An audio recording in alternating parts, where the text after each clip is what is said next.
ॐ भूर्भुवः स्वः तत्सवितुर्वरेण्यं भर्गो देवस्य धीमहि धियो यो नः प्रचोदयात्। गुरुकुल पोंदा के आचार्य सम्मानी डॉक्टर धनंजय जी एवं पवित्र ब्रह्मचारियों, ईशोपनिषद के विषय में मैं कल आपसे निवेदन कर रहा था कि परमेश्वर सब जगह विद्यमान है। यह संसार हमेशा स्थिर नहीं रहता, अस्थिर है। प्रत्येक पदार्थ यहाँ पर जो है वो स्थायी नहीं है और इसी अस्थाई को लेकर के एक विचारधारा चल पड़ी थी कि संसार झूठा है, मिथ्या है, जिसको ऋषि दयानंद ने स्पष्ट किया है कि संसार झूठा नहीं, संसार यथार्थ है लेकिन नित्य नहीं, हमेशा रहने वाला नहीं है। तो दो विचारधाराएं थी इस चीज़ को लेकर के कि संसार दिख रहा है और शरीर दिखता है इसलिए सब कुछ शरीर ही शरीर है, संसार ही संसार है। वो चारवाक की विचारधारा ने लोगों को संदेश दिया, प्रेरित किया कि खाओ पियो और मौज उड़ाओ, भस्मीभूतस्य देहस्य पुनरागमनम कुतः। इसीलिए कहा कि जब तक जीवें हम तब तक सुखपूर्वक जीवें, यावत जीवेत सुखम जीवेत। तो इस चीज़ का जो संदेश दिया था, दूसरी विचारधारा ने व्यक्ति को निकम्मा और आलसी बना दिया था कि संसार कुछ नहीं है, रिश्ते नाते कुछ नहीं है, कोई किसी का पुत्र नहीं, कोई किसी का पिता नहीं, कोई किसी का पति और पत्नी नहीं है, यह संसार झूठा और मिथ्या है। उसका परिणाम जो हुआ है कि राजा नहीं, प्रजा नहीं, राष्ट्र नहीं, देश नहीं। तो जो एक वीर आर्य जाति थी, बड़ी ताकतवर थी, जिसने आर्यों ने दुनिया पर शासन किया, वो उनको इतना कमज़ोर कर दिया गया कि विदेशी आक्रमणकारी यहाँ पर आकर के आक्रमण करते रहे। अंधविश्वासों के प्रचलन के कारण से यहाँ की जो है सेना उनका मुकाबला नहीं कर सकी और देश पराधीनता की बेड़ियों के अंदर जो आ गया। अनेक अवैदिक विचारधाराएं, जिसे हम जैन हैं, बौद्ध है, चारवाक हैं, और उसके जो है विरोध के अंदर प्रतिक्रिया के रूप में अद्वैतवाद, विशिष्टाद्वैतवाद, द्वैताद्वैतवाद आदि विचारधारा चल पड़ी। तो उपनिषद का ऋषि इस बात को कहता है कि संसार भी सत्य है और संसार के अंदर रहने वाला परमात्मा भी सत्य है। केवल इतना अंतर है कि संसार हमेशा रहता नहीं है और यह सारा संसार टिका हुआ उस परमात्मा के आधार पर है। यह शरीर हमारा चल इसलिए रहा है कि उसके अंदर रहने वाला जीवात्मा है। इसलिए व्यवहारिक दृष्टि से हमें कैसा जीवन जीना चाहिए इसका उपदेश दिया। तेन त्यक्तेन भुंजिथा, त्याग पूर्वक भोगों को भोगना चाहिए। जैसे जैसे समय होता चला जाए वैसे वैसे भोगों को व्यक्ति को छोड़ते हुए आगे बढ़ते जाना चाहिए। माग्रह लालच नहीं करना चाहिए। कस्यस्वित धनम, यह धन किसी का नहीं है, सब परमात्मा का है। हम आते हैं, जितना हमारा भोग होता है हम भोगते हैं और चल देते हैं। अनेक यहाँ पर जो है राजा महाराजा आए और वो चले गए हैं और आगे भी इसी प्रकार से चलते चले जाएंगे। तो यह सारा उपदेश जो है ईशावास्य उपनिषद के प्रथम मंत्र के अंदर दिया था। उससे अगला जो मंत्र आता है जिसमें कर्म का संदेश, कर्म करने का उपदेश दिया गया। कुर्वन् नेवेह कर्माणि जिजीविषेद शतम समा, यानी इह माने इस संसार में, इस जीवन में कर्मों को करते हुए ही हमें जीवन जीने की इच्छा करनी चाहिए। दो बात यहाँ पर स्पष्ट आ रही है कि कर्म हमारे अपने अधिकार के अंदर है, हमारे अपने हाथों के अंदर है। परमेश्वर ने कर दिए हैं। एक कर इसलिए देख हम कर्म करें, इसलिए मनुष्य योनि को भोग योनि भी कहा जाता है और कर्म योनि भी कहा जाता है। और मनुष्य से इतर जितनी योनियाँ सब भोग योनियों के अंदर आती हैं। तो यहाँ पर इस बात को कहा गया कि भाई हमें कर्म करना चाहिए, बिना कर्म के रहना नहीं चाहिए। और कर्म जीवात्मा करें इसलिए क्योंकि जीवात्मा को कर्ता कहा गया है। आपने व्याकरण के अंदर सूत्र भी पढ़ा है, स्वतंत्र कर्ता, और कर्ता उसी को कहते हैं कि किसी काम को करने के अंदर, न करने के अंदर और विपरीत करने के अंदर जो स्वतंत्र होता है उसी को हम क्या कहते हैं? कर्ता कहते हैं। कर्तुम, अकर्तुम, अन्यथा कर्तुम, तो उसमें जो स्वतंत्र होता है उसको कर्ता कहते हैं। कर्ता और करण में इतने अंतर है, कर्ता हमेशा स्वतंत्र होता है और करण जो होता है हमेशा, यानी साधन जो होता है हमेशा क्या होता है? वो परतंत्र होता है। हमारी इच्छा है कि हम किसी को देखें या ना देखें या गलत चीज़ देखें, लेकिन जब जीवात्मा की यानी हमारी इच्छा हो जाएगी देखने को, तो वहाँ आँख ये नहीं कहेगी कि मैं नहीं देखती हूँ, क्योंकि आँख जो है जीवात्मा का करण है, साधन है। इसलिए इस चीज़ को कहा गया है कि हम काम को करने में, काम को न करने में, काम को गलत करने के अंदर, विपरीत करने के अंदर हम स्वतंत्र हैं। तो ऋषि, उपनिषद का ऋषि इस बात को कह रहा है कि कर्म करते हुए जीवन जीने की इच्छा करनी चाहिए। कर्म हमारे हाथ में है और कर्म करने की स्वतंत्रता यदि परमेश्वर ने जीवात्मा को दे रखी है, तो कर्म करने की स्वतंत्रता के कारण से अपने को फल भोगने के लिए भी तैयार रहना चाहिए। इसीलिए ऋषि इस बात को लिखते हैं कि जीवात्मा कर्म करने में स्वतंत्र है, लेकिन कर्म जब कर डालता है तो उसके फल भोगने के अंदर क्या हो जाता है? परतंत्र हो जाता है। फल हमें अपनी इच्छा के अनुसार नहीं मिलता है। आप परीक्षा भवन में बैठे हो, प्रश्न का उत्तर लिखने में, सही लिखने में, गलत लिखने में स्वतंत्र हो। वहाँ पर यदि अध्यापक घूम रहा है तो गलत लिखने वाले को सही नहीं लिखवाता, या सही लिख रहा है उसको रोकता नहीं कि तुम सही क्यों लिख रहा है। यदि विद्यार्थी नहीं लिख रहा है तब भी उसको डांट फटकार उस समय नहीं करता है, वो केवल वहाँ पर दर्शक बन करके जो देख रेख करने के लिए बना हुआ है। विद्यार्थी प्रश्न के उत्तर को लिखने में, न लिखने में, गलत लिखने के अंदर स्वतंत्र है, लेकिन जिस समय उत्तर पुस्तिका वो परीक्षक के हाथ में दे देता है, अध्यापक के हाथ में दे देता है, उसके पश्चात वो अंक प्राप्त करने में, नंबर प्राप्त करने में वो स्वतंत्र नहीं है।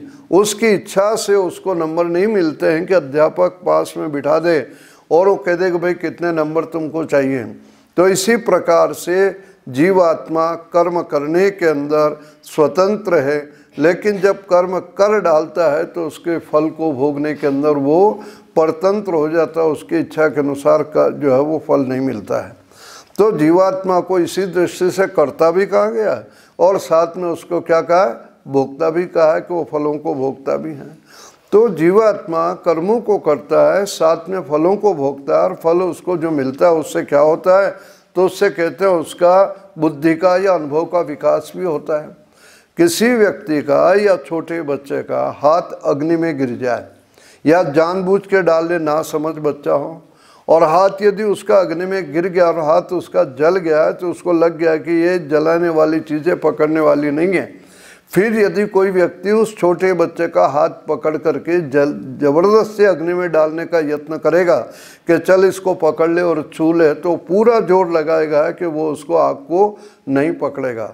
यानी उसको ये अनुभव हो गया है कि जलाने वाली चीज़ें, तो कर्मों का फल जो व्यक्ति को मिलता है उस फल के द्वारा उसको जानकारी भी होती है, उसका बुद्धि का विकास भी होता है। इसलिए जीवात्मा के लिए कर्ता, भोक्ता और ज्ञाता, इस प्रकार से इन शब्दों का प्रयोग आता है।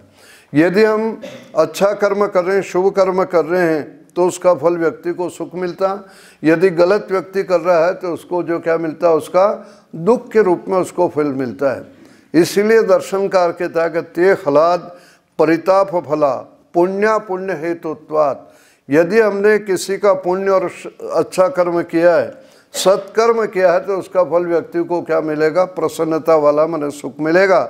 और यदि गलत किया है तो उसका फल उसको क्या मिलेगा? दुख मिलेगा। तो सुख और दुख को देख करके व्यक्ति अनुमान करता है कि दुख किसी का कारण से मिल रहा है, यानी कुछ न कुछ मेरे से त्रुटि हुई है, अपराध हुआ है। और यदि किसी को सुख मिल रहा है तो उसको देख करके उसको ये लगता है कि भाई इसने कोई ना कोई अच्छा कार्य किया है। आप समझ लो कि यहाँ पर एक बच्चे को पीटा जा रहा है, अध्यापक पीट रहा है, और बाहर से कोई व्यक्ति आ रहा है, आता हुआ जो है उस न बच्चे को जानता वो, न जो पीट रहा उसको जानता है, लेकिन उसको देख करके उसको यह स्वाभाविक रूप से अनुभव होता है कि इस बच्चे ने कोई न कोई त्रुटि की, अपराध किया है, इसके कारण से इसको जो दंड दिया जा रहा है। और एक आप लोगों में से किसी बच्चे को यहाँ बुला करके उसको पुरस्कार कोई दे रहा है और उसको जो माला पहनाई जा रही है और व्यक्ति कोई बाहर से आ रहा देख रहा है, तो वो ये अनुभव करेगा कि इस बच्चे ने कोई न कोई अच्छा काम किया है, जिसके कारण से इसको क्या दिया जा रहा है, पुरस्कार दिया जाए। तो पुरस्कार को देख करके व्यक्ति अनुमान करता है कि अच्छा कार्य किया है, दंड देते हुए को देख करके वो क्या अनुमान करता है कि इसने कोई न कोई त्रुटि की, अपराध किया, गलती किया है। ठीक इसी प्रकार से सुखी व्यक्ति को देखकर या सुख को देख करके अनुमान होता है कि इसने कोई न कोई सत्कर्म किया है। और यदि कोई दुखी हो रहा है तो दुख को देख करके क्या होता है, वो अनुमान करता है कि इसने कोई न कोई अपराध किया है, त्रुटि की है, कोई गलत कार्य किया है। इसलिए शुभ कर्म का फल सुख और अशुभ कर्म का फल दुख के रूप में प्राप्त होता। दुख कोई व्यक्ति नहीं चाहता, इसलिए इस बात को कहा गया है कि भाई अपने को पाप कर्म से दूर रहना चाहिए, परमात्मा की व्यवस्था से कोई बच नहीं सकता। तो ये कर्म और उसके फल की विचारधारा अपने यहाँ पर रहिए, और प्रत्येक कर्म अपने फल का भुगतान करा करके ही व्यक्ति का पीछा छोड़ता है। इसलिए कहा गया है शास्त्रों में, ना भुक्तम क्षीयते कर्म, यानी कर्म जब तक अपने फल का भुगतान नहीं करा दे तब तक पीछा नहीं छोड़ता है। और एक वाक्य बड़ा प्रचलित है, अवश्यमेव भोक्तव्यम कृतम कर्म शुभाशुभम, ये विचारधारा है। तो इस प्रकार से इस चीज़ को कह रहे हैं कि भाई आपको कर्म करने का अधिकार है, कर्म करते हुए ही जीवन जीना चाहिए। कर्म हमारे अपने हाथ के अंदर है, लेकिन आगे इस चीज़ को संकेत दिया कर्म क्यों करना चाहिए, किसका फल आपको सुख के रूप में मिलेगा, और यदि गलत करोगे तो उसका फल आपको दुख के रूप में मिलेगा। कोई इस बात को कहे मैं काम करूँ नहीं, तो वहाँ पर व्यास कहते हैं कि बिना कर्म के कोई भी व्यक्ति क्षण भर के लिए भी बिना कर्म के नहीं रह सकता है। यदि वो शरीर से कोई कर्म नहीं करेगा तो मन से उधेड़-बुन करेगा वो। इस चीज़ को जो कहा गया, इसलिए कर्म तो व्यक्ति को करना ही है, लेकिन कर्म करने में हम अपनी स्वतंत्रता है, ये परमेश्वर ने जीव को स्वतंत्रता प्रदान कर रखी। इसलिए जो है ऋषि दयानंद इस चीज़ का संकेत देते हैं कि भाई जीवात्मा कर्म करने के अंदर क्या है, स्वतंत्र है, और फल भोगने के अंदर क्या है, परतंत्र है। साथ में मंत्र में इस चीज़ को और कह दिया कि जिजीविषेत शतम समा, यानी शतम समा 100 वर्ष तक जीवन जीने की इच्छा करनी चाहिए। जिजीविषेत शब्द जो बना आप जानते हो, जीव धातु से सनंत प्रत्यय, जो सनंत प्रत्यय इच्छा अर्थ में, सूत्र याद है आप लोगों को, धातु हो कर्मणा समान कर्तेगात इच्छायाम वा, तो इच्छा अर्थ में वो सन प्रत्यय होता है। तो सन प्रत्यय इच्छा अर्थ में हो रहा है, तो जीवन जीने की हम इच्छा कर सकते हैं, जीना हमारे वश में नहीं है। यानी जन्म और मृत्यु जीवात्मा के यानी मनुष्य के अधिकार में नहीं है, उसके हाथ में नहीं है। परमात्मा हमसे पूछता नहीं कि भाई कब मरना चाहोगे आप या कहाँ मरना चाहोगे, पैदा होने के समय भी नहीं पूछता कि कहाँ पैदा होना चाहोगे, उत्तर प्रदेश में या मध्य प्रदेश में या राजस्थान या पंजाब में, किसके घर पैदा होना चाहते हो, नहीं पूछता। तो जन्म और मृत्यु परमात्मा की व्यवस्था में है, हम इच्छा कर सकते हैं। और 100 वर्ष सामान्य रूप से जीवन जीने की इस बात को लेकर के जो कहा गया, वो इसी दृष्टि से कि मनुष्य के सामान्य रूप से आयु 100 वर्ष की मानेगी। इसलिए हम उपासना के अंदर भी परमात्मा से कहते हैं पश्येम शरद शतम जीवेम शरद शतम। तो कर्म की ओर यह संकेत यहाँ पर इस मंत्र में दिया है, कर्म करते हुए जीवन जीने का यत्न करना चाहिए और हमारा ध्यान पूरा कर्म की तरफ हो। जो है इस चीज़ को रहेगा, कर्म अच्छा होगा तो फल उसका क्या मिलेगा, अच्छा ही मिलेगा। आज मनुष्य की सामान्य प्रवृत्ति है कि काम पर ध्यान कम देता है, फल पर ज़्यादा जो वो ध्यान देता है। तो यहाँ उपदेश इस चीज़ को दे रहा है कि भैया आप कर्म पर जितना ध्यान दोगे फल को उतना ही अच्छा प्राप्त हो सकेगा, और यदि आपने कर्म ठीक नहीं किया है तो उसके फल से भी आप वंचित रह जाओगे। इसलिए फल की आकांक्षा छोड़ करके फल पर ज़्यादा जोर न दे करके व्यक्ति को कर्माणि एवं कुर्वन्, कर्मों को करते हुए जीवन जीना चाहिए। और आगे और दे दिया है कि नान्यथे तो अस्ति न कर्म लिप्यते नरः, तो इस चीज़ को भी संकेत दे दिया है कि आप कर्म करते रहोगे और आपके कर्म में स्वकर्तव्य की भावना रहेगी कि मेरा धर्म है, मेरी ड्यूटी है, मेरा कर्तव्य है, वो कर्म आपके जीवन में कभी बाधक नहीं बनेगा। एक प्रकार से यह निष्काम कर्म की ओर संकेत जो दे रहा है। यदि किसी भी काम को हम लोग अपना कर्तव्य समझ करके करते हैं तो उसका फल थोड़ा कम मिले या थोड़ा ज़्यादा मिले तो उसमें व्यक्ति प्रभावित नहीं होता है। और यदि फल को बांध करके व्यक्ति यदि कोई कर्म करता है तो कम मिलता है तो उसको क्रोध आ जाता है। यदि जितना उससे सोच रखा उससे ज़्यादा वो फल मिल जाए तो उससे उसकी आसक्ति बढ़ जाएगी, लोभ जागृत हो जाएगा। इसलिए व्यास कहते हैं कि कर्म को करते समय यदि आप फल को बांध करके कि इतना काम करना, इसका फल मुझे इतना मिलना चाहिए, कम मिलेगा तो क्रोध आएगा, ज़्यादा मिलेगा तो लोभ पैदा होगा। और ये एक ऐसी नदी कर्म की कि एक तरफ लोभ है, एक तरफ क्या है, क्रोध है। और उसी को उसने कह दिया, त्रिविधम नरकस्येदम द्वारम नाशनम आत्मना काम क्रोधस तथा लोभ तस्माद एतत्त्रयम त्यजेत। इसलिए इन तीनों को छोड़ करके यदि व्यक्ति कर्मों को अपना कर्तव्य की भावना से करता है तो वो क्रोध से बच जाएगा, लोभ से बच जाएगा और वहाँ पर जो है जीवन में अनुकूल फल मिल रहा है, प्रतिकूल मिल रहा है, कम मिल रहा है, ज़्यादा मिल रहा है, उसमें संतुष्ट रह करके वो अपने जीवन के अंदर बंधनों से मुक्त हो सकेगा। न कर्म लिप्यते नरे, वो कर्म व्यक्ति के बंधन का कारण नहीं बनेंगे। यदि हम अपने कर्मों को जो है धर्म समझ करके करेंगे तो बंधन में नहीं आएंगे। तो इस प्रकार से कर्म का उपदेश दिया। अगली ऋचा के अंदर फिर इस चीज़ को कहा कि जो लोग आत्मा के विपरीत कार्य करते हैं वहाँ पर जो है उसके लिए आत्महनन शब्द का प्रयोग किया। असुर्या नाम ते लोका अंधेन तमसा व्रत तांस ते प्रत्यापि गच्छन्ति ये के चात्महनो जना। बहुत अच्छा, आप सबको जो है ये उपनिषद के सारे मंत्र याद है। यजुर्वेद का 40वां अध्याय, आत्महनो जना, जो लोग अपनी आत्मा का हनन करते हैं। एक चीज़ ध्यान रखिएगा, आत्मा का हनन कभी हो नहीं सकता है। आत्मा नित्य है, शाश्वत है, अजर है, अमर है। उसके लिए तो कहा कि शस्त्र उसको काट नहीं सकते हैं, अग्नि उसको जला नहीं सकता है, पानी उसको गीला नहीं कर सकता है, उसको हवा वायु उसको सुखा नहीं सकता है। नैनम छिंदन्ति शस्त्राणि नैनम दहति पावकः न चैनम क्लेदयन्त्यापो न शोषयति मारुतः। तो फिर आत्महनन का मतलब है कि आत्मा के अंदर जो आवाज़ उठ रही है, जो भावनाएं मिल रही, उसके विपरीत जो कार्य करता है वही आत्महनन का कार्य है।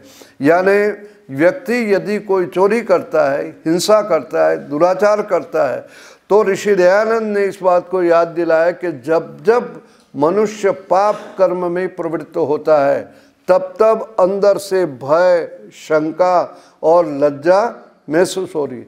जिस काम को करने में डर लग रहा है, जिस काम को करते हुए यह लग रहा है कि कोई दूसरा देख न ले, जिस काम को करने में वह छिपा करके करना चाहता है, समझ लो कि आत्मा के विपरीत वो कार्य कर रहा है।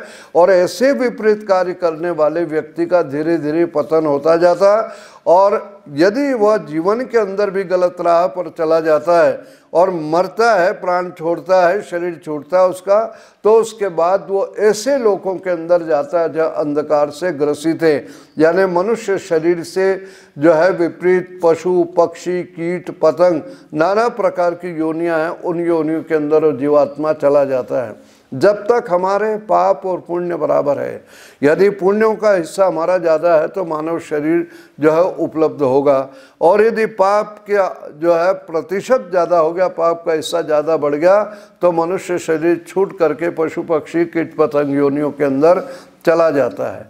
यदि व्यक्ति आँख से जो है पाप कर रहा है या वाणी से गाली गलौज कर रहा है, हाथों से दूसरों को तकलीफ दे रहा है और दूसरे कर्म उसके ठीक है, तो परमात्मा उसको जन्म से अंधा भी बना देता है वहाँ पर जो है वाणी से उसको गूंगा भी बना देता है।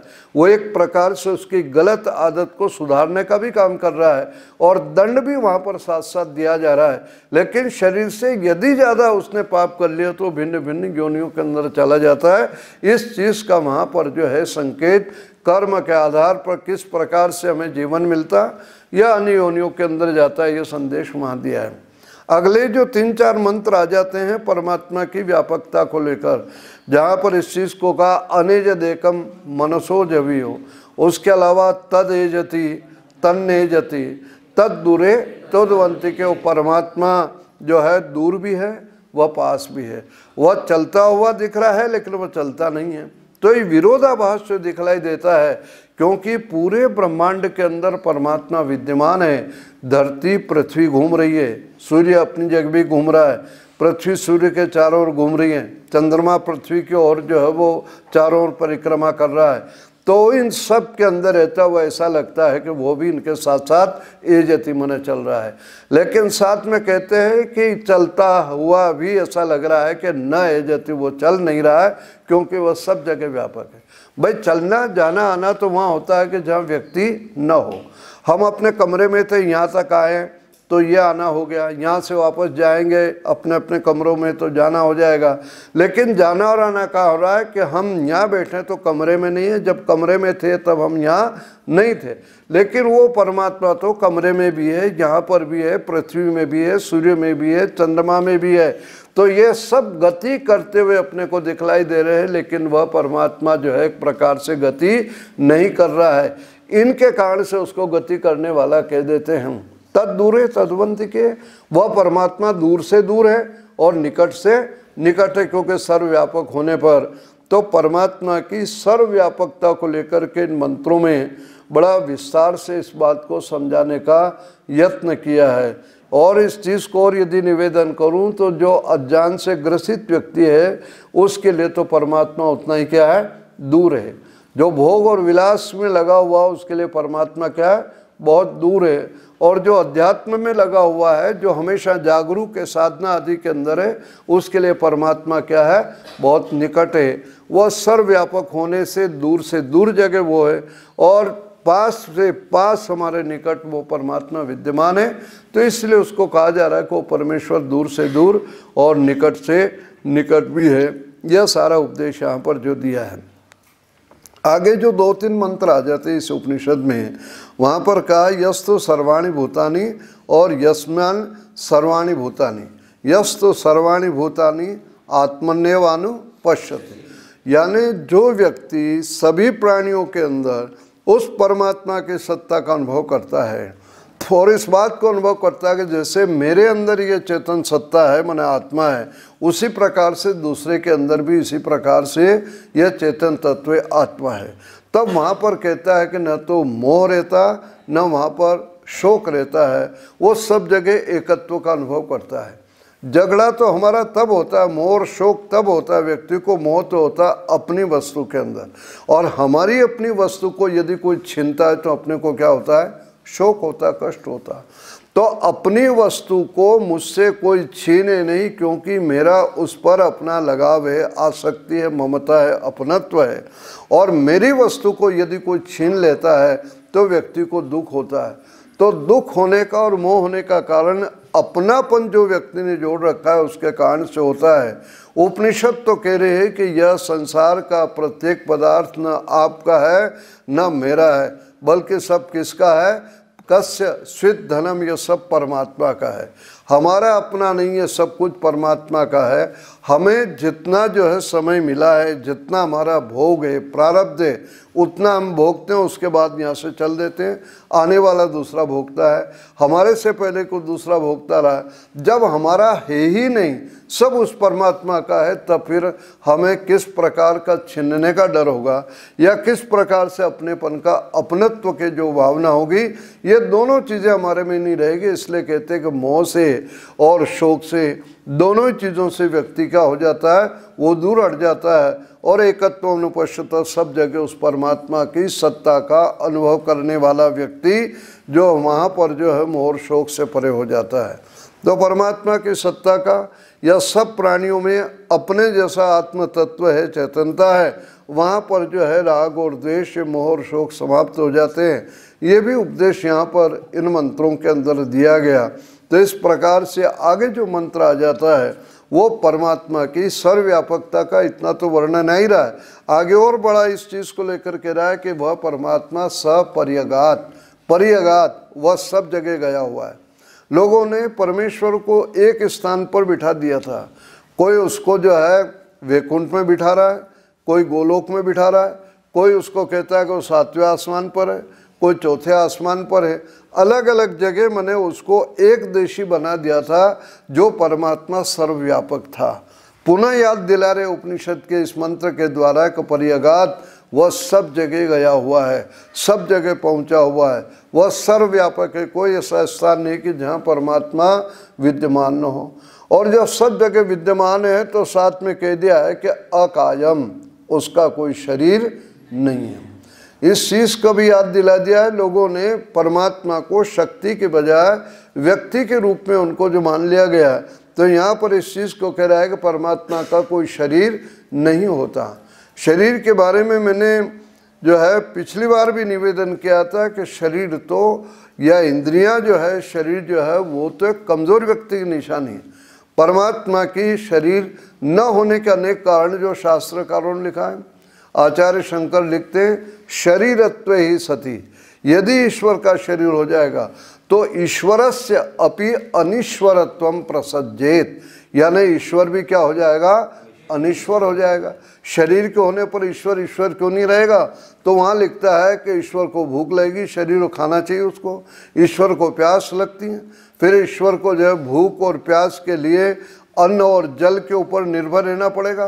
तो जल और अन्न के ऊपर जो निर्भर रहेगा, भूख और प्यास पर जो वो आश्रित हो जाएगा, तो ईश्वर ईश्वर कहाँ रहेगा?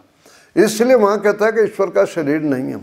यदि उसके करण माने अपन, आँख नाक कान आदि इंद्रिया माने, तो वहाँ पर भी कहता है करणवत चेन न भोगादिभ्य। वह इस चीज़ को कहता है कि यदि उसके करण होंगे, इंद्रियाँ होंगी, साधन होंगे, तो फिर उन इंद्रियों और साधनों से क्या करेगा? वो भोग भोगेगा।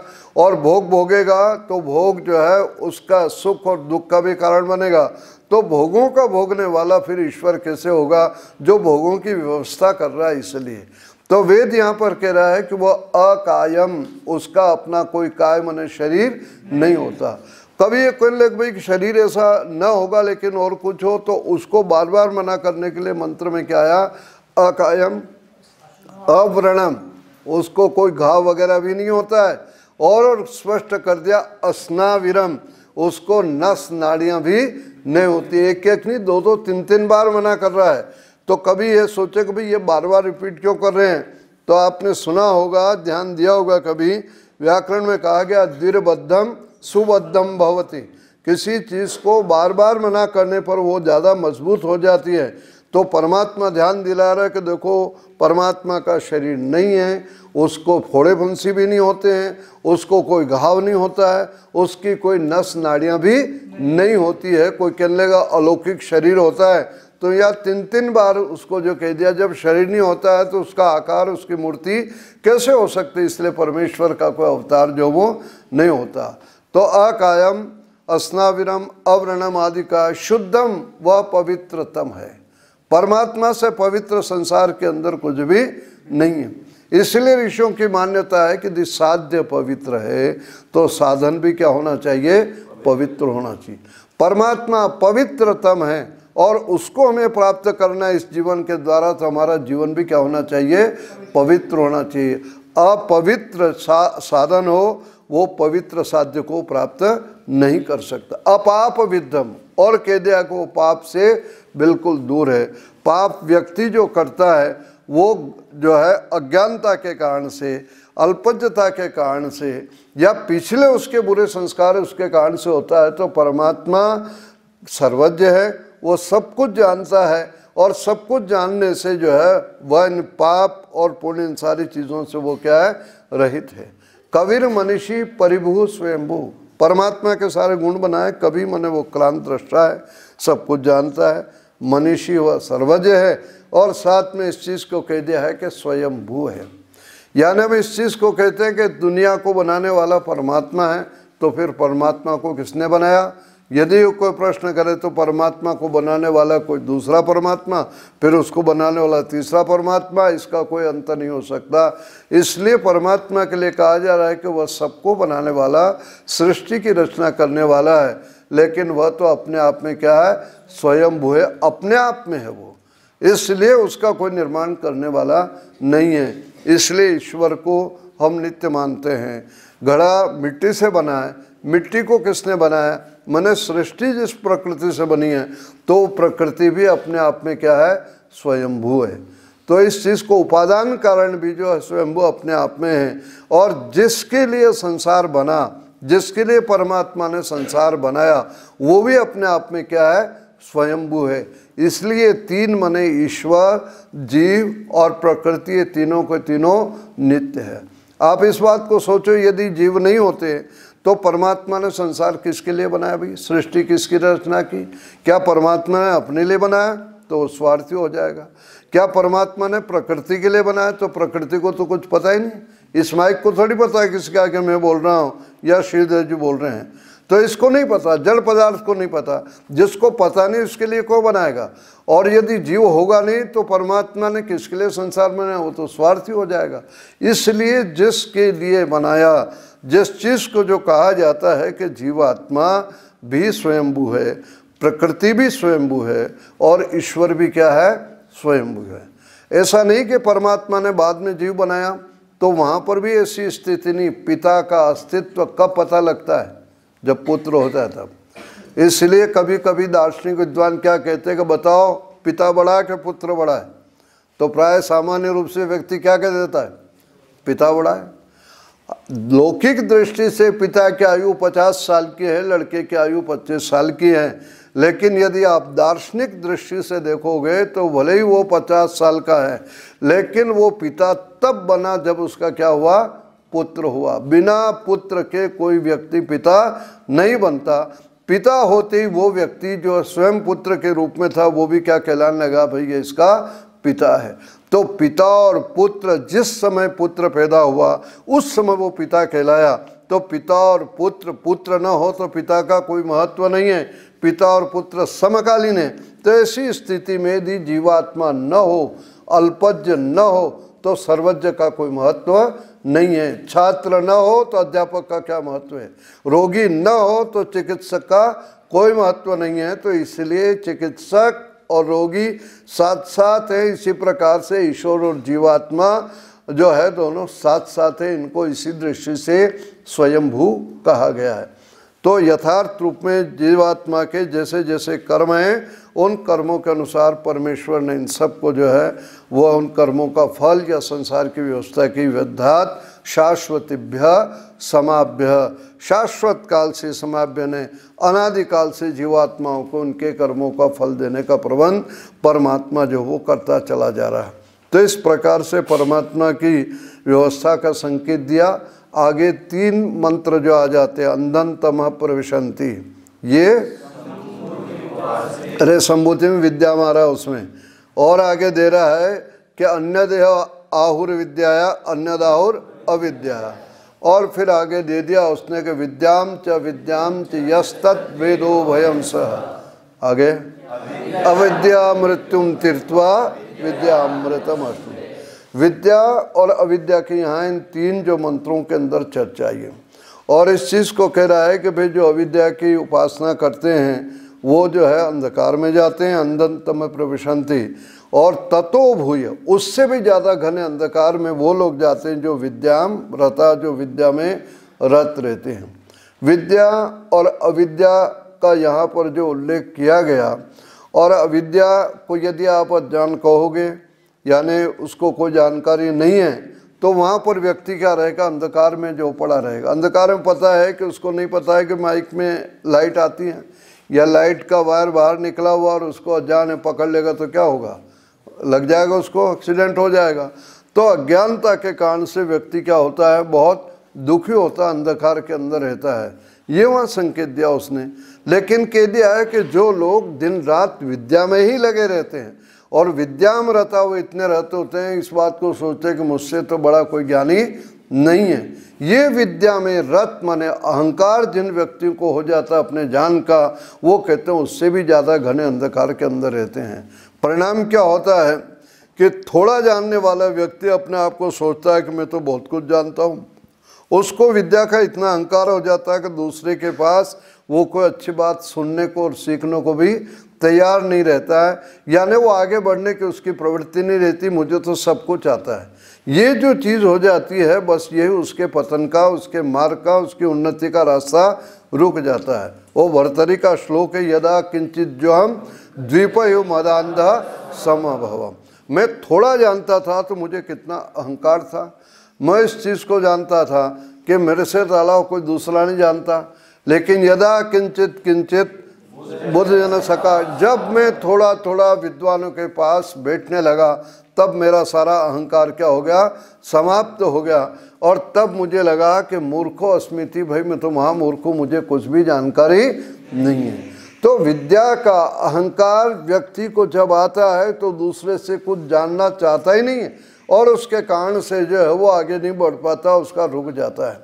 इसलिए स्वामी दयानंद से किसी ने पूछा था कि स्वामी जी से ऐसा तर्क करो कि जिसका उत्तर नहीं दे सके, तो स्वामी जी से कहा कि स्वामी जी आप ज्ञानी हो या अज्ञानी हो, यानी आप ज्ञानी कह देंगे तो हम कह दें आपको बड़ा अहंकार है, और यदि आप अज्ञानी कह देंगे तो कहेंगे कि जब खुद ही अज्ञान से भरे पड़े हो तो काय को हमको उपदेश देने यहाँ पर आ गए हो।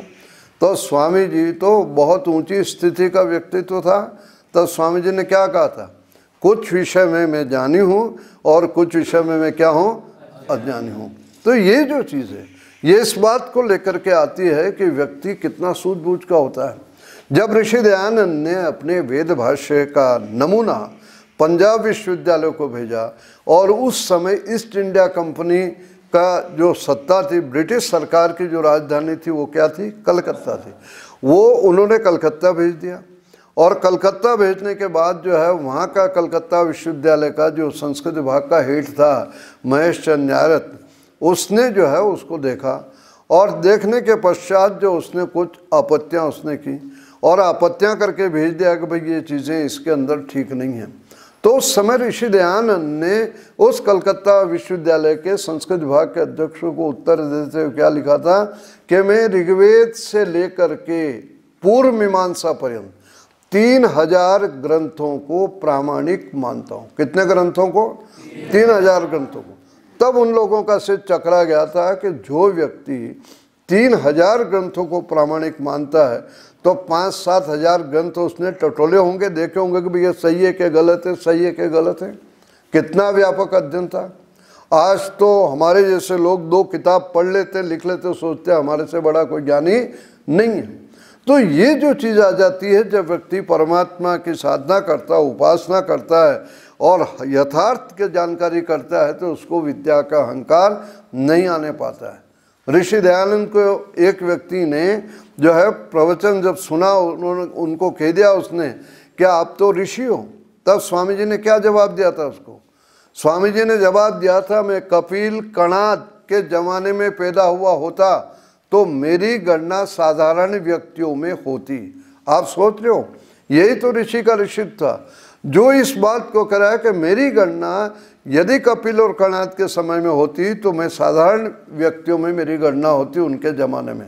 किंतु आज विद्या का इतना पतन हो गया है कि मुझ जैसे साधारण ज्ञान वाले व्यक्ति को भी लोग ऋषि कह करके संबोधित कर रहे हैं। यह था ऋषि का ऋषित्व, यह थी उनकी नम्रता और सरलता। और आज व्यक्ति अपने नाम के आगे पहले ही 1000 जो है वो लगा के ब्रह्मर्षि, परम ऋषि, राजर्षि, महर्षि पता नहीं क्या क्या लिखता फिरता है। तो ये जो कहा है कि ये विद्या में अहंकार में जो ग्रसित रहते हैं लोग, ये और गहरे अंधकार के अंदर जो हो चले जाते हैं। तो वहाँ पर विद्या और विद्या को इस चीज़ को लेकर के जो वो संकेत दिया है। दूसरी चीज़ और निवेदन में करूं, जिस समय उपनिषदों का प्रचार हो रहा था उस समय जो है कर्मकांड का बहुत ज़्यादा प्रभाव था। लोग यज्ञ के नाम पर पशु हिंसा कर रहे थे और यज्ञ कोई कह रहे थे कि यज्ञ से हमें स्वर्ग मिल जाएगा, ये वैदिक यज्ञ की परंपरा तो हमारी समाप्त हो गई थी। उस समय जो है दो परस्पर विचारधारा चल रही थी, एक ज्ञान कांड की और दूसरी कर्म कांड की। ज्ञान की चर्चा करने वाले माने अद्वैतवाद की चर्चा करने वाले कर्म कांड का विरोध कर रहे थे, और इस चीज को लेकर के कि भाई ये जो है ऐसा यज्ञ है, वहाँ प्लवाही एते, ये ऐसी जो है कमजोर नाव है कि जिस नाव में बैठ करके व्यक्ति समुद्र में क्या हो जाएगा, डूब जाएगा। इस प्रकार से कर्मकांड की चर्चा की वहाँ पर। तो वो कर्मकांड की चर्चा जो है उसका विरोध कर रहे थे। कर्मकांड करने वाले कह रहे थे कि बिना कर्मकांड के व्यक्ति जो है स्वर को नहीं प्राप्त कर सकता है। जो स्वर कामो यजेत का लेकर उद्घोष जो वो कर रहा था। तो विद्या का जो उल्टा जो अर्थ है, यानी विपरीत जो होता है, ज्ञान का क्या हो जाता है, कर्म हो जाता है।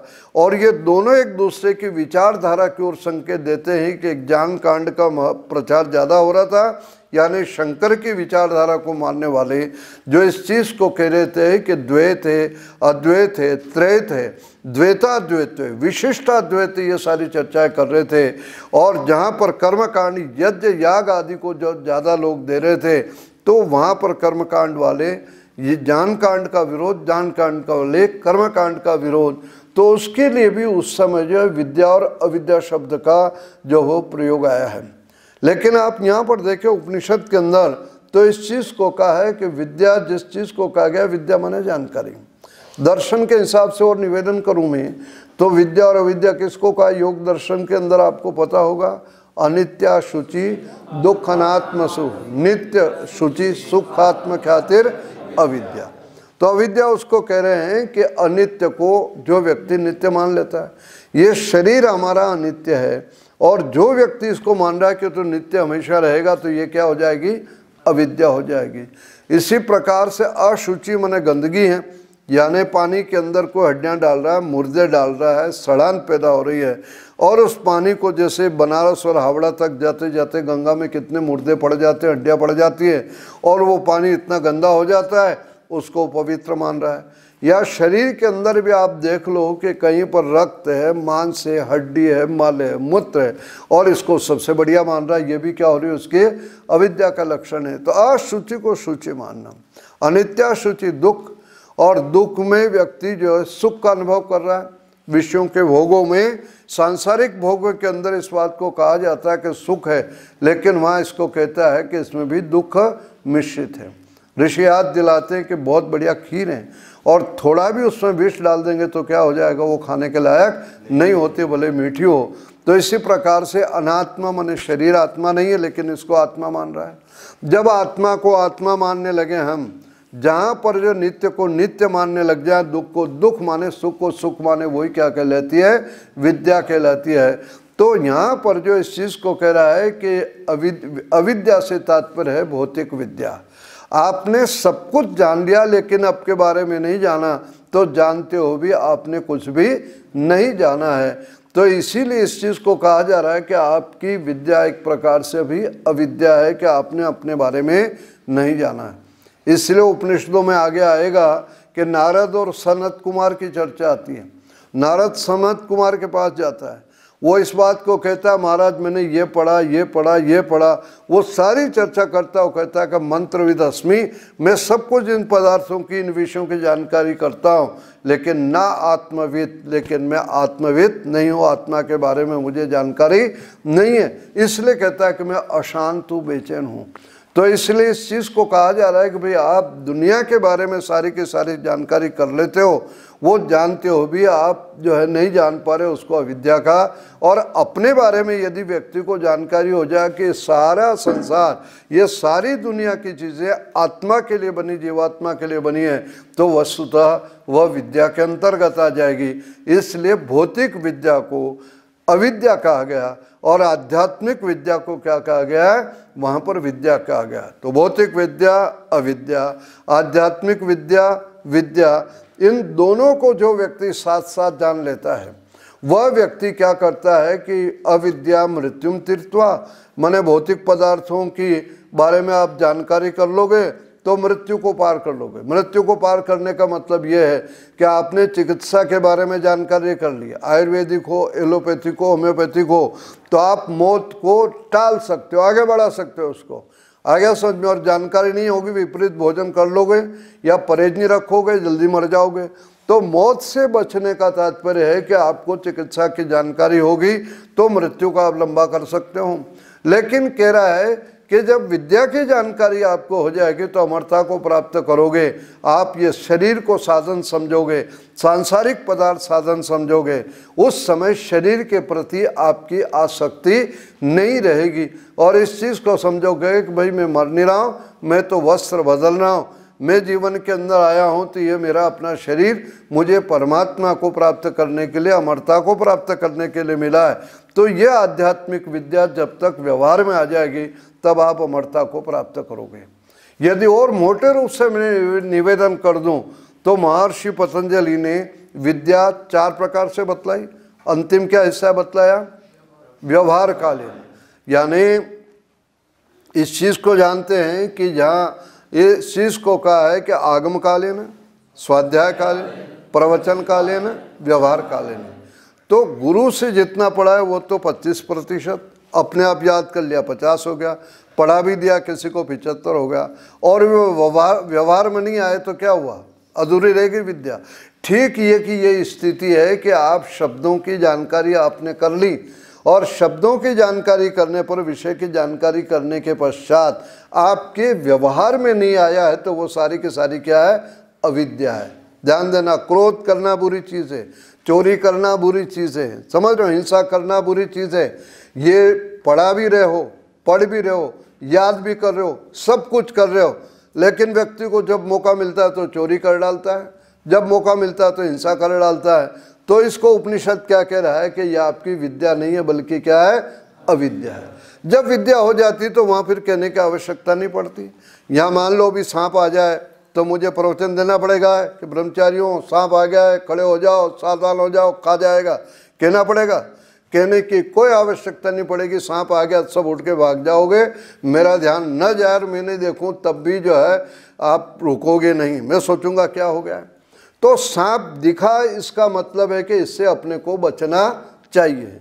यदि सांसारिक विषय जिस समय अपने को दिख गए उस समय ये स्थितियाँ होनी चाहिए कि इन विषयों से व्यक्ति अपने आप दूर हट जाता है और आत्म तत्व के ऊपर लग जाता है, तभी वो क्या कहलाती है? विद्या है। जब तक व्यवहार के अंदर न आवे तब तक वो अविद्या, जब व्यवहार में आ जावे तब क्या हो जाएगी?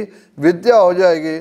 और विद्या अमृतम अश्नुत, उस विद्या के द्वारा ही व्यक्ति अमरता को प्राप्त करता है। तो इस प्रकार से विद्या और अविद्या का बड़ा विस्तार से इस उपनिषद ने इन मंत्रों के अंदर जो समझाया और समझाने का प्रयत्न किया है कि भाई विद्या जब तक आपके व्यवहार में नहीं आएगी, जब तक आध्यात्मिक विद्या नहीं रहेगी, तब तक आप जीवन के अंदर जो है उस अमरता को नहीं प्राप्त कर सकते हैं। यह ठीक है, भौतिक विद्या के द्वारा सांसारिक कष्टों से व्यक्ति जो है वो दूर हट जाएगा। और साथ में भी ध्यान दिला दिया है कि विद्या का अहंकार जो व्यक्ति करता वो और घने अंधकार के अंदर जाता है। वो किसी के बात सुनने को तैयार नहीं और याद करने को तैयार नहीं, मानने को तैयार नहीं, और ऐसी स्थिति के अंदर वो ज्ञान नहीं प्राप्त कर सकता है।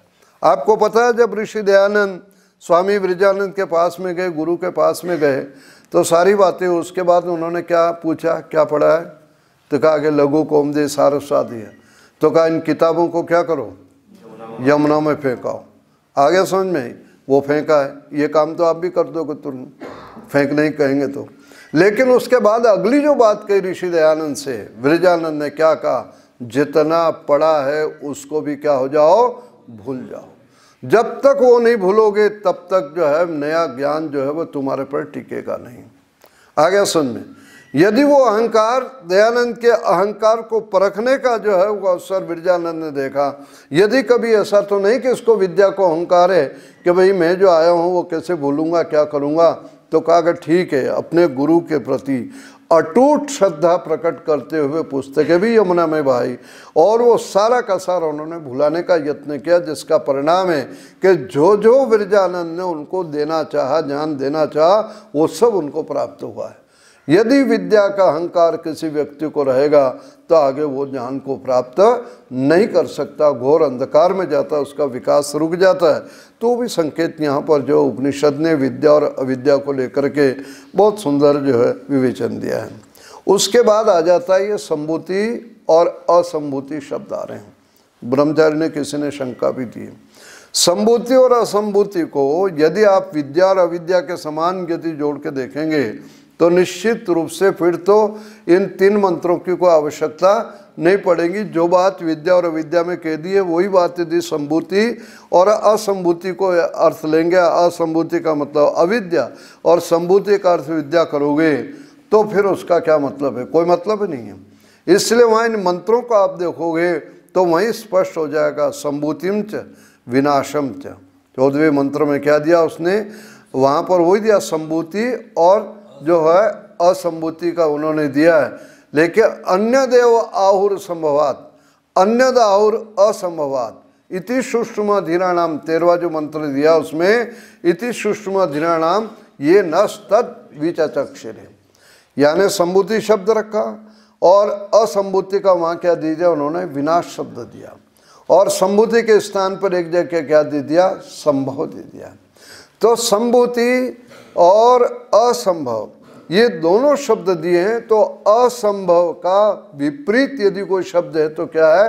संभूति है, ध्यान रखना, यानी जिसको संभव कह रहा है। तो वहाँ पर विनाश का विपरीत यदि शब्द होगा तो उसका उल्टा आप क्या अर्थ करोगे? पैदा करोगे। यानी विनाश का अर्थ है कि समाप्त होना, और समाप्त होने का अर्थ क्या हो जाएगा? कि पैदा होना या जन्म लेना। तो संभूति और असंभूति माने जन्म होना और असंभूति माने नष्ट होना, माने मृत्यु होना। तो इन दोनों की जो उपासना करता है, जो लोग मृत्यु की ही उपासना करते रहते हैं वो अंधकार में जाते हैं। जो असमें दे दिया ना कि अंधन तमः प्रविशन्ति ये संभूत्यामृता जिसको कहा, वो इसी दृष्टि से कहा गया है कि जो इस बात को सोचता है कि मृत्यु होगी, मेरा विनाश हो जाएगा, मैं मर जाऊंगा, मेरे पास कुछ नहीं रहेगा। आज हर एक व्यक्ति मौत से डरता है। बीमार आदमी किससे डर रहा है? अस्पताल क्यों जा रहा है? मर जाऊंगा। कोरोना से कौन डर रहे हैं? दुनिया डर रही है कि मर जाऊंगा। आज बिना मुंह पर लगाए आदमी निकल नहीं सकता है और पूरे दुनिया के अंदर डर लगा हुआ। यदि व्यक्ति रोगी को मौत से डरे, गरीब को किससे डरे? मौत से डरे। पैसे वाला है वो भी क्या चाहता है? मौत से डरता है। एक कुत्ता जिसकी टांगे लड़खड़ा रही हो, चल नहीं पा रहा, पैर घसीटता हुआ चल रहा, और उस पर भी आप पत्थर फेंकने का यत्न करोगे तो वो भी बचने का क्या करेगा? प्रयत्न करेगा। ने मौत से दुनिया डर रही है। इसलिए कहते हैं कि जो हमेशा मृत्यु को सोचते रहते हैं वो इस चीज़ को कह रहे हैं कि अंधकार के अंदर जाते हैं। और जो इस चीज़ को सोचते हैं कि संभव माने पैदा होना और घने अंधकार के अंदर जाते हैं। यानी जिस व्यक्ति का जन्म हो गया है, सोचा है कि ये जन्म हुआ, इसके बाद कुछ होना नहीं है, परिणाम क्या होता है कि उस जन्म को लेकर के भोग और विलास के, सुख और सुविधाएं के साधनों को समेटने का पूरा यत्न करने लगता है कि ये मौका मिला है, मैं अभी इसको न छोड़ूं। किसी व्यक्ति को कभी ऐसा मौका मिल जाए कि भैया आप खा लो पी लो और बिना पैसे का आपको खाना मिल जाए, बढ़िया मिल जाए, तो व्यक्ति सोचता है कि ज़्यादा से ज़्यादा खा लो और स्वादिष्ट खाना हो। दोबारा मान लो कोई 5 सितारा होटल हो और उसमें किसी ने पार्टी दे दी हो, पैसा आपका लगना नहीं है और अनेक प्रकार का खाद्य पदार्थ है और आपको मौका मिला है कि आगे तो कभी आने को होगा नहीं, तो व्यक्ति 1.5 दुगुना तिगुना खा जाएगा। भले उसको उल्टियाँ हुए, बीमार होवे, कुछ भी उसको ये पता है कि आगे दोबारा नहीं मिलने वाला है। जिन लोगों को ये केवल है कि ये जन्म हुआ है, पता नहीं आगे कुछ होगा नहीं होगा, इसलिए खा लो पी लो और सब कुछ कर लो। तो वहाँ इस चीज़ को याद दिला रहा है कि जो इस जीवन को ही समझता है बस भौतिकवादी के लीजिए, चारक वाले के लीजिए या आधुनिक व्यक्ति इस चीज़ के भोग और विलास के अंदर लगा है, भाई आगे का किसने देखा है? इसीलिए तो उन्होंने कह दिया था यावत जीवेत सुखम जीवेत ऋणम कृत्वा घृतम पिबेत। तो इस चीज़ को भस्मीभूत से देहस्य पुनरागमनम कुतः, ये जो चीज़ आ गई है आगे किसने देखा, इसलिए खूब करो। तो उपनिषद क्या कह रहा है कि जन्म और मृत्यु संभूति और असंभूति इन दोनों को साथ साथ जो जानता है उसी के लिए कह दिया उसने कि वहाँ पर जो विनाशेन मृत्युम तीर्थवा संभूत्या अमृतम अश्नुते, वो इस चीज़ को कह रहा है कि मृत्यु से आप मौत को जीत लोगे।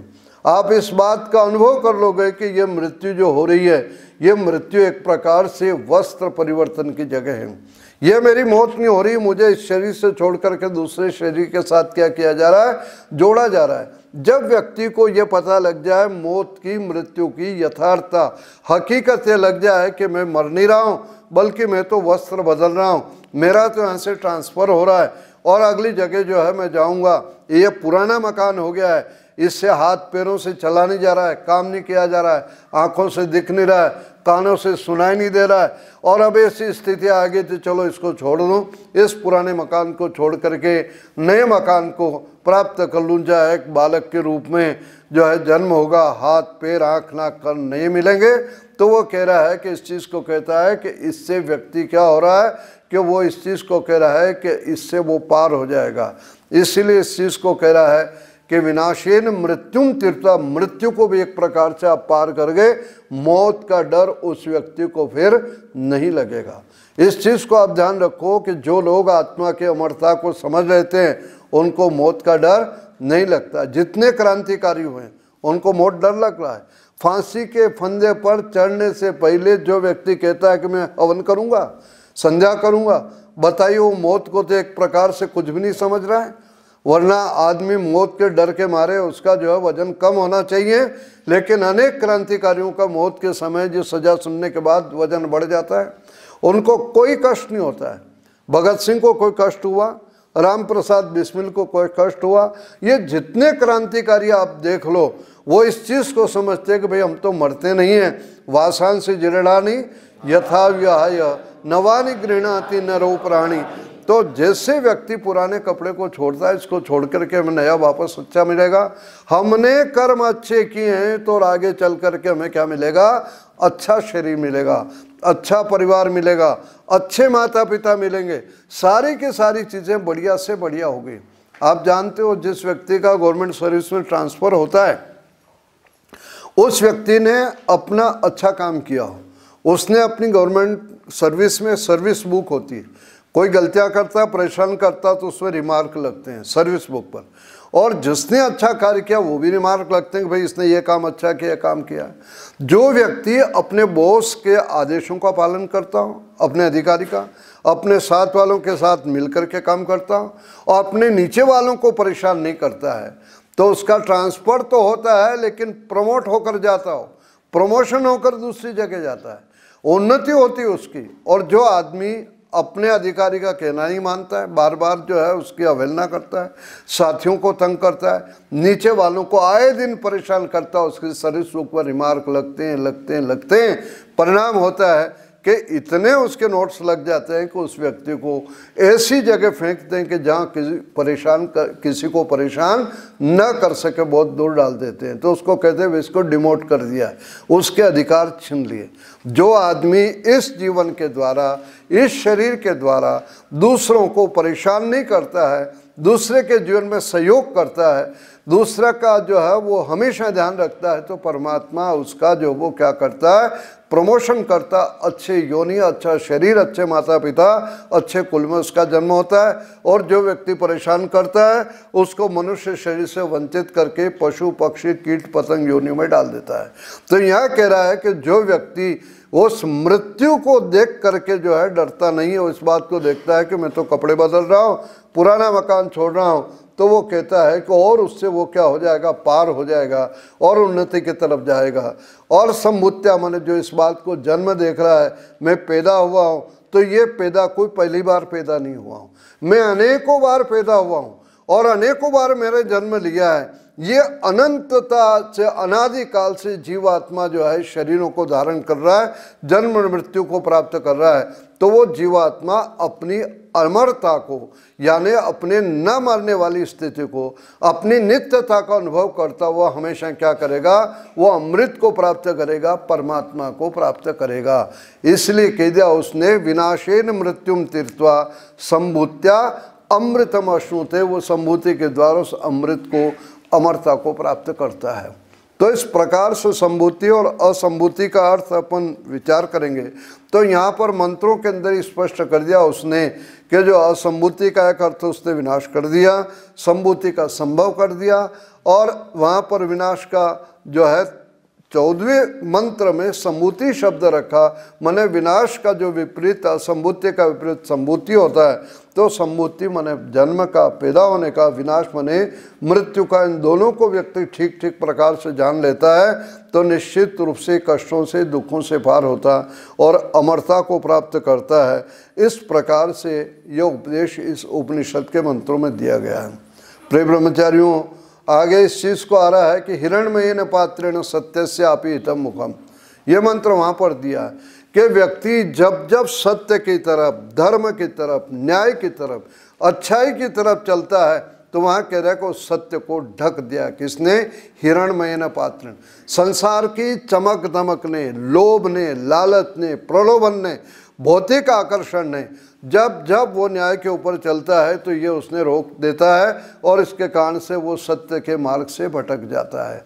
दुनिया की चकाचौंध, दुनिया का जो है ऐश्वर्य, दुनिया का जो प्रलोभन है, सांसारिक पदार्थों का प्रलोभन जो है असत्य की तरफ चलने से व्यक्ति को रोकता है। यह इस दृष्टि से परमात्मा से प्रार्थना कर रहे हैं कि भगवान अपावृणु तत्ते पूषण अपावृणु, उसको भौतिक आकर्षण को मेरे से आप दूर करो, सत्य धर्माय दृष्टे, ताकि मैं सत्य धर्म का उस सत्य को जानकारी कर सकूं। कठोपनिषद में आगे आएगा, आप पढ़ो सुनोगे उसमें, वहाँ पर नचिकेता जब आत्मा के बारे में पूछता है तो क्या कहता है?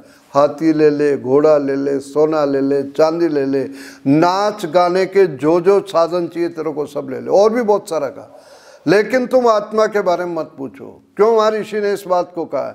क्योंकि यह मार्ग बड़ा कठिन है और जो इस रास्ते पर चलने लगता है तो वहाँ ये भौतिक आकर्षण आ जाते हैं और ये व्यक्ति को रास्ते से भटका देते हैं। तो वही यहाँ परमेश्वर से प्रार्थना कर रहे हैं कि भगवान कृपा करो ताकि मैं सत्य का, धर्म का जो है उसको देख सकूं और उस मार्ग पर चलने के सामर्थ्य मेरे में आ जाए। इसलिए तत्त्वम पूषण अपावृणु, हे पोषण पोषण करने वाले परमात्मा, उस ढक्कन को, उस आकर्षण को मुझसे हटा दो। जहाँ नहीं हटता है व्यक्ति उस रास्ते पर नहीं चलता है। वो महाभारत की बात आपने सुनी है, जिस समय जो है कौरव और पांडवों का युद्ध होने वाला, संधि के प्रस्ताव गए, वो नहीं हुए। अंतो गत्वा कृष्ण ने अनुभव किया कि युद्ध में बहुत लोग मारे जाएंगे, कौरवों के भी और पांडवों की तरफ से भी। इसलिए वो स्वयं दूत बनकर गए। अपने जमाने का सर्वोच्च व्यक्ति जो है वो उनका दूत बन के गया समझाने के लिए। दुर्योधन को बहुत समझाया, पाप और पुण्य समझाया, लेकिन वो व्यक्ति गलत रास्ते पर शुरू से चल रहा था। तो अपनी हकीकत क्या कह लो व्यास ने, जानामि धर्मम न च मैं जानता हूँ लेकिन मेरा मन उधर नहीं लगता। पाप करने वाला एकदम पाप में प्रवृत्त नहीं होता, ध्यान रखना।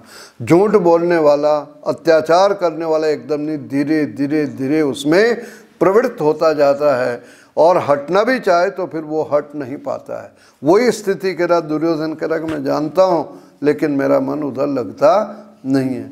और जानामि अधर्मम, अधर्म को भी जानता हूँ मैं, पाप को भी जानता हूँ, न च में निवृत्ति, मेरा मन उधर से हटता नहीं है। तो कभी ये नहीं सोचना कि एक बार झूठ बोल दिया हमने या चोरी कर ली, हम तो पकड़े नहीं गए, हमारा कुछ नहीं हुआ। नहीं नहीं, वो संस्कार हमारे चित्त पर डाल के गया है और वो क्या करेगा, हमको दूसरी बार उसी काम को करने के लिए प्रेरणा देगा। और ऐसे धीरे धीरे होता हुआ व्यक्ति जो बहुत सारा उसमें गलत चीज़ में चला जाता है तो उससे बचने का अपने को यत्न करना चाहिए। अगला जो मंत्र आ जाता है इसमें उपनिषद का है, परमात्मा को संबोधित किया उसने पूषण। हे परमात्मा, आप इस सारे संसार के पूषण बने, पोषण करने वाले हो, एक अर्षे ऋषियों में एक हो। हे अनोखे प्रभु, आपसे बढ़िया और संसार के अंदर भरण पोषण और पालन करने वाला और कोई नहीं है। कह रहे हैं कि आप यम हो, संसार को, परमात्मा के बहुत सारे विशेषण इस मंत्र में दे दिए। यम हो, सबको नियमों में रखने वाले हो। यम कहते हैं मृत्यु को भी, और मृत्यु को भी इसीलिए कहते हैं कि नियम में रखते हैं, भाई पैदा होते जाए और नहीं मरेगा तो बताओ संसार कैसे चलेगा। यहाँ इस यज्ञशाला में हम लोग इतने इसलिए बैठे हैं कि यहाँ जो भी आता है वापस क्या होता है, चला जाता है। उत्सव के दिनों में कितनी भीड़ होती है, इसमें बैठने की जगह नहीं रहती, और वो सारे के सारे यहीं बैठे रहे, यहाँ से कोई जाए नहीं, तो बताओ हम लोगों का क्या हाल होगा, बैठ पाएंगे फिर? तो इसलिए जहाँ पर आता है व्यक्ति जाने की भी व्यवस्था करता है, इसलिए परमात्मा को यम कहा गया, मृत्यु को यम कहा गया। तो परमात्मा पोषण करने वाला है, परमात्मा नियमों में रखने वाला है, परमात्मा जो है अपने आप में अनोखा है, वह सूर्य है, प्रचंड तेज और प्रकाश का देने वाला है, प्रजापत्य और प्रजाओं का पालन पोषण भरण करने वाले सारे विशेषण ये सब कुछ परमात्मा के लिए आ रहे हैं।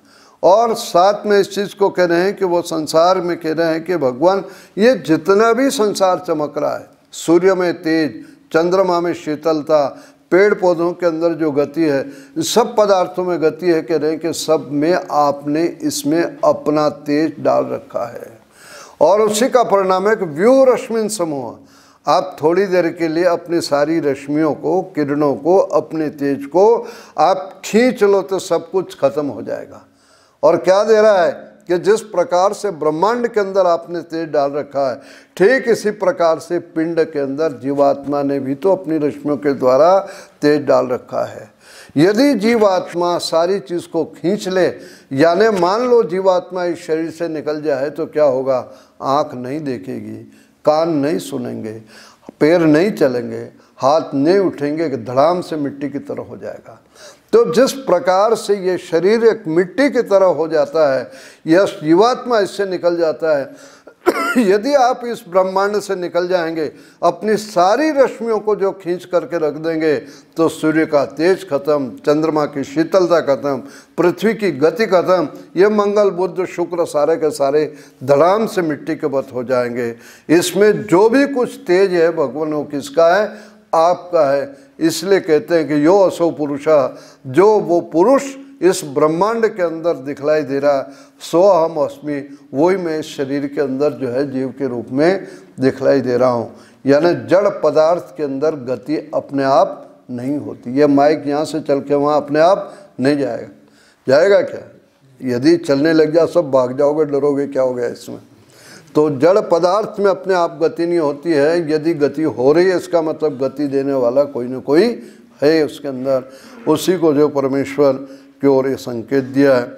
उसके बाद में अगला जो मंत्र आ जाता है, जीवात्मा को संकेत देते हुए कह रहे हैं वायुर अनिलम अमृतम। वह परमात्मा वायु के समान माने आत्मा गतिशील है, अनिलम अपार्थिव है, पृथ्वी का हिस्सा नहीं है, और वो कैसा? अमृत है। वह आत्मा कभी नष्ट होने वाला नहीं है। और आत्मा और शरीर का संयोग इस चीज़ को कहते हैं भस्मांतम शरीरम। यह शरीर अंत में क्या होने वाला है? भस्म होने वाला, पंचभूतों में विलीन हो जाएगा, रहेगा नहीं। कोई कितनी भी कोशिश कर ले, यह नहीं रहता। तो ये इस चीज़ को बतला रहा है कि आत्मा मरता नहीं है और शरीर कभी रहता नहीं है। बस इसी चीज़ को लेकर के यहाँ पर इसने समझा दिया, और इस हकीकत को बतलाते हुए आगे कह दिया है कि ओम क्रतो स्मर। क्रतु किसके लिए कहा है? जीवात्मा के लिए कहा है। इस चीज़ को ध्यान रखना, परमात्मा का मुख्य नाम क्या है? ओम। और जीवात्मा का मुख्य नाम क्या होगा? क्रतु होगा। क्रतु जीवात्मा को क्यों कहते हैं? वो कर्म करने वाला है। समझ रहे हो? तो क्रतु कौन सी भक्ति होगी?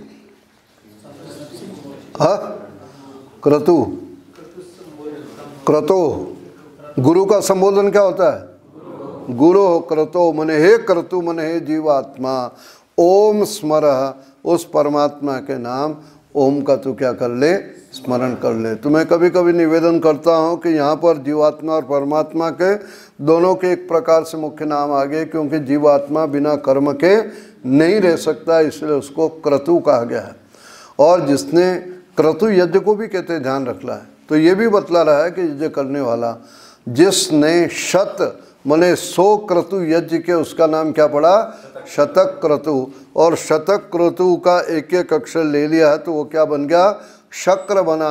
शत का श ले लिया, क्रतु का क्र लिया, शक्र। और शक्र किसके लिए आता? इंद्र के लिए आता। इसलिए कहा जाता है कि 100 तो यज्ञ इंद्र ने कर रखे हैं, और जो 100 यज्ञ तक पहुंचता है 98-99 तक, आगे उसको वो हिला डुला देता है। वो होने नहीं देता कि मेरा सिंहासन कहीं डावाडोल न हो जाए। ये पौराणिक इंद्र है जो बहुत सारी गड़बड़ करता है। तो वैसे शक्ल इंद्र के लिए आता है शतक करो। तो इसी दृष्टि से उसे कहा, और इसका ओम स्मर, और साथ में क्या कह दिया, कृतम स्मर, अपने किए हुए कर्मों को भी स्मरण किया करो। वैसे आदमी दूसरों का ज़्यादा स्मरण करता है, वो झूठ बोल रहा है, वो चोरी करता है, वो पढ़ता नहीं, वो उठता नहीं, व्यायाम नहीं करता। दूसरे का आप हिसाब ले लो, हर एक आदमी बता देगा उस पर। अपने बारे में वो नहीं करता कि मैं क्या करता हूँ और क्या नहीं। यहाँ वेद कह रहा है कि कृतम स्मर, अपना स्मरण किया करो। यदि हम अपना स्मरण करेंगे तो हो सकता है कि अपना सुधार भी कर ले, कुछ कमी उसको निकाल सकते हैं, कुछ अच्छाई को जोड़ सकते हैं। तो इस चीज़ को वो कह दिया है कि कृतम स्मर, और अंत में मंत्र में कह दिया है कि क्लीबे स्मर, अपना सामर्थ्य भी तो अनुभव करो। अपनी ताकत भी आदमी को देखनी चाहिए। जेब में 10 रुपया और हम सोच रहे हमारे पास तो 1000 रुपया है, पागलपन है। और जेब में 10 रुपया हम सोचते मेरे पास कुछ नहीं है। जो व्यक्ति थोड़ा जानता और अपने आप को बहुत बड़ा ज्ञानी समझता है, वो भी क्या है, पतन के रास्ते पर है। समझ रहे हो? जिसके पास थोड़ा है और अपने आप को बहुत शोबाजी करता है, वो भी राह से भटक रहा है। और जिसके पास थोड़ा है और कह रहा है कि मेरे पास कुछ नहीं, मैं तो भिखारी हूँ, असहाय हूँ, मेरे पास ये नहीं वो नहीं, वो भी राह से भटक रहा है। तो जीवात्मा के लिए संकेत दिया है कि तुम सर्वज्ञ नहीं हो, और तुम इस चीज़ को भी ध्यान रख लो कि तुम जड़ भी नहीं हो, तुम चेतन हो इस चीज़ को। इसलिए चित्त शब्द वहाँ जो सत्य के साथ में चिता है कि व्यक्ति को अपने सामर्थ्य का, अपने ताकत का, अपने बल का भी ध्यान रखना चाहिए और उसके अनुसार काम करना चाहिए। अपनी ताकत से यानी जो है उत्साह वशीभूत होकर के जरूरत से ज़्यादा करोगे तो तकलीफ पाओगे, और ताकत है और आलसी और निकम्मे हो तब भी आगे नहीं बढ़ सकते हो। तो अपने सामर्थ्य को देख करके व्यक्ति को कार्य करना चाहिए, संकेत दिया। और उपनिषद का अंतिम जो मंत्र आता है, जो हम लोग ईश्वर स्तुति प्रार्थना उपासना का अंतिम मंत्र बोलते, कौन सा? अग्नि। बोलो बोलो बोलो, ओम अग्नि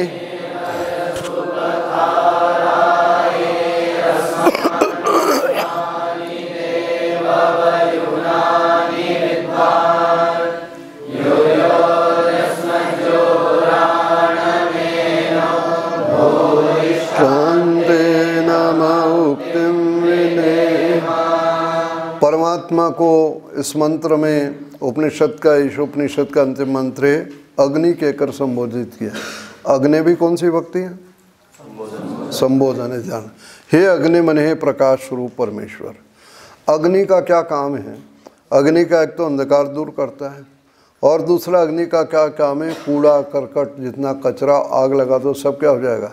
साफ हो जाएगा। परमात्मा को अग्नि इसलिए कहा जा रहा है, भगवान एक तो हमें ऊपर उठने की, आगे बढ़ने की, उन्नति करने की प्रेरणा दीजिए, इसलिए आपको अग्नि कह रहे हैं। और दूसरा इसलिए कह रहे हैं कि जिस प्रकार से भौतिक अग्नि बाहर के कूड़ा करकट को साफ कर देती, जला के राख कर देती, हमारे मन के अंदर जो कूड़ा करकट, दुर्विचार, दुर्भावनाएं, दुर्वासनाएं जितनी भरी पड़ी, उनको जलाकर आप क्या कर दो? नष्ट कर दो। परमेश्वर से इस बात को लेकर के हम अग्नि कहकर संबोधित कर रहे हैं। अग्नि नए सुपथा है भगवान, आप हमें सुपथ पर ले चलो। परमात्मा से बड़ा सुपथ पर ले जाने वाला कौन है? वैसे सुपथ पर ले जाने वाले माता, पिता और आचार्य हैं। इन तीनों को शास्त्रों में मातृदेवो भव, पितृदेवो भव, आचार्य देव भव, देव कहकर के संबोधित किया गया। लेकिन माता, पिता और आचार्य भी जिन चीज़ों को जानते हैं उस रास्ते पर ले जा सकते हैं।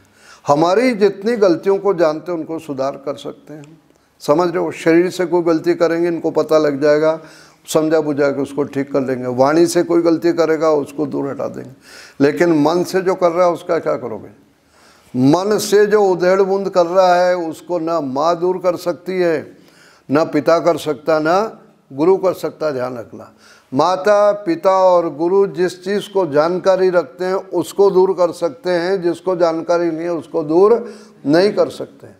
परमात्मा हमारे अंदर बैठा हुआ है, इसलिए अंदर जो भी हम सोच रहे हैं, अच्छा और बुरा सोच रहे हैं, उसको भी क्या करता? वो जानता है। समझ रहे हो? उसको भी वो जानता है। जो जानता है वही तो दूर कर सकेगा। मैं संस्कृत जानता हूँ तभी तो आपको संस्कृत पढ़ा सकूँगा, अंग्रेजी नहीं जानता तो अंग्रेजी नहीं पढ़ा सकता मैं। तो परमात्मा जानता हम अच्छा बुरा सोच रहे हैं, तो इसलिए शास्त्रों में शरीर के पाप गिनाए, वाणी के पाप गिनाए और मन के भी पाप गिनाए। ध्यान रखना, मन से जो व्यक्ति पाप करता है उसको दूर करने की क्षमता यदि किसी में है तो किसमें है? परमात्मा में है। इसीलिए मन का पाप क्या है? वहाँ एक मनुस्मृति में लिख दिया, मनसा अनिष्ट चिंतनम। बहुत सारे लिखे, एक ही बता रहा हूँ आप लोगों को। मन से जो व्यक्ति दूसरों का अनिष्ट मने बुरा सोचता है वो भी क्या कर रहा है? मन से पाप कर रहा है। इसको कौन जानेगा? माता पिता गुरु तीनों नहीं जान सकते, परमात्मा जान सकता है। इसलिए भगवान से कह रहे हैं कि भगवान मेरे मन के अंदर होने वाले पाप को भी आप दूर कर दो। इसलिए वेद मंत्र में हम लोग जागते हुए नहीं, सोते समय भी भगवान से एक एक नहीं 6-6 बार कहते हैं, तन्मे मनः शिव संकल्पमस्तु। तो परमात्मा से करें कि आप सुपथ पर ले जाओ। और आगे क्या करें? विश्वानि वयुनानि विद्वान, हे भगवान हमारी सारी हरकतों को, विश्वानि माने सारी, वयुनानि माने कर्मों को, जो हम करते हैं, सोचते हैं, विचारते हैं, बोलते हैं, उस सब को विद्वान आप जानते हो। आप जानते हो इसलिए आप दूर कर सकते हो। युयोधि अस्मद जुहुराणम एनह मने पाप प्रवृत्ति को, जिसको छल कपट आदि कहते हैं, उसको आप दूर करने की कृपा करो। भगवान के प्रति यदि इस प्रकार का हम सोच रहे वो हमें दूर कर देगा, सुपथ पर ले जाएगा, तो अंत में हम क्या कहेंगे? भूष्टान्ते नमः, हे भगवान हम आपको बारंबार प्रणाम करते हैं, नतमस्तक होते हैं, आपसे याचना और प्रार्थना करते हैं कि हमारे जीवन से कमजोरियों को निकाल दो। तो प्रिय ब्रह्मचारियों, इस उपनिषद में बहुत सारी बातें कही गई। जितना आप स्वाध्याय करेंगे उतनी जानकारी होगी। 1 घंटा या 2 घंटे में पूरे उपनिषद के विचार सार जो है पूरा का पूरा नहीं बताया जा सकता है। बहुत निचोड़ संक्षेप में जितना मेरा अपना अध्ययन है उसके अनुसार मैंने बताने का प्रयत्न किया है, और इसी आशा और विश्वास के साथ कि आप उपनिषदों का स्वाध्याय करोगे। इन उपनिषदों पर जहाँ आर्य समाज के विद्वानों ने बहुत लिखा है, हमें उन ग्रंथों का स्वाध्याय करना चाहिए। और ये एक बड़ा भारी जो है हमारा आध्यात्मिक ज्ञान का स्रोत है, उसको ठीक प्रकार से पढ़ना चाहिए। आप लोगों ने बड़े धैर्य के साथ, हिम्मत के साथ, शायद किसी को भोजन की भी याद आ रही होगी, समय हो गया है तो आपने सुना, उसके लिए आप सबको बहुत बहुत धन्यवाद। ओम शांति।